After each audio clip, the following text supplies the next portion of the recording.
তো শুভ দুপুর বন্ধুরা, আজকে লাঞ্চের মেনুতে কি আছে চলো তোমাদের বলে দিই। তো দেখতেই পাচ্ছ গরম গরম ধোয়াটা ভাত আছে।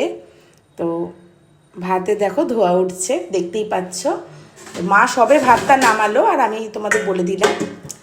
আর এখানে আছে হচ্ছে মোচা আছে, মোচা করেছে মা হচ্ছে কাজু বাদাম, দেখতে পাচ্ছ কাজু বাদাম, কিশমিশ আর বাদাম দিয়ে, দেখতেই পাচ্ছ সব স্পষ্ট বোঝা যাচ্ছে কাজু বাদাম কিশমিশ বাদাম দিয়ে মা মোচাটা করেছে, মোচার তরকারিটা করেছে।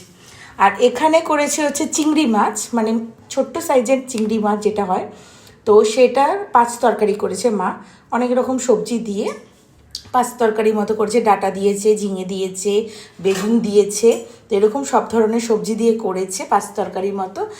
আর এখানে আছে হচ্ছে খারকোল পাতা বাটাটা, কালকে পুরোটা খেয়ে শেষ করতে পারিনি, সেই জন্য খারকোল পাতা বাটাটা রেখে দিয়েছি। তো এই হচ্ছে আজকে আমাদের লাঞ্চের মেনু। তোমাদের লাঞ্চের মেনু কী আছে অবশ্যই কমেন্টের মাধ্যমে জানিও। তো আর ভিডিও ভালো লেগে থাকলে অবশ্যই লাইক কমেন্ট শেয়ার অ্যান্ড চ্যানেলটাকে সাবস্ক্রাইব করে দিও। টাটা।